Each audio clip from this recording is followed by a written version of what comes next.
UDF നേതൃയോഗം ഇന്ന് കൊച്ചിയിൽ തൃശൂരിലെയും ആലത്തൂരിലെയും തോൽവി പരിശോധിക്കും. വരാനിരിക്കുന്ന ഉപതെരഞ്ഞെടുപ്പ്, തദ്ദേശ തെരഞ്ഞെടുപ്പ് ഒരുക്കങ്ങളും യോഗത്തിൽ പ്രധാന ചർച്ചയാകും. നിതിനുണ്ട്. നിതിൻ, UDFന്റെ നേതൃയോഗം ഇന്ന് കൊച്ചിയിൽ എപ്പോഴാണ് ചേരുക? ഈ യോഗത്തിന്റെ പ്രധാന അജണ്ടകൾ മറ്റെന്തൊക്കെയാണ്?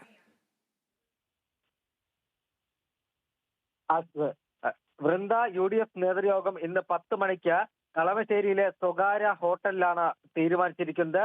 വയനാട് ദുരന്തബാധിതർക്കുള്ള KPCCയുടെ ഭവന നിർമ്മാണത്തിന് ഫണ്ട് സമാഹരിക്കാനുള്ള മൊബൈൽ ആപ്പിന്റെ ഉദ്ഘാടനവും ഇന്ന് ഇവിടെ നടക്കും. അതോടൊപ്പം നേരത്തെ വൃന്ദ സൂചിപ്പിച്ചതുപോലെ തന്നെ ചേലക്കര, പാലക്കാട്, വയനാട് ഉപതെരഞ്ഞെടുപ്പുകൾ മുന്നിൽ വരുന്നുണ്ട്.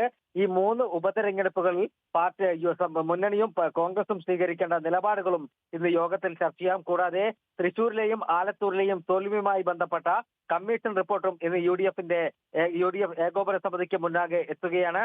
കൂടാതെ മറ്റൊരു പ്രധാനപ്പെട്ട കാര്യമുള്ളത്, വടകരയിലെ കാഫിർ സ്ക്രീൻഷോട്ട് വിവാദവുമായി ബന്ധപ്പെട്ട നിർണായകമായ ചർച്ചയും ഇന്ന് നടക്കുന്നുണ്ട്. ഈ കാഫിർ വിവാദവുമായി ബന്ധപ്പെട്ട് ഇനി ഏത് രൂപത്തിൽ പ്രതിരോധിക്കണം എന്ന കാര്യം അടക്കം ഇന്ന് UDFൽ ചർച്ചയാകുമെന്നാണ് നമുക്ക് മനസ്സിലാക്കാൻ കഴിയുന്നത്. എല്ലാ പ്രധാനപ്പെട്ട കക്ഷി നേതാക്കളും ഇന്ന് യോഗത്തിൽ പങ്കെടുക്കും.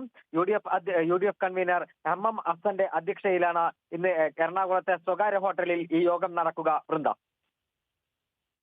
ശരി. UDF നേതൃയോഗം ഇന്ന് കൊച്ചിയിൽ തൃശൂരിലെയും ആലത്തൂരിലെയും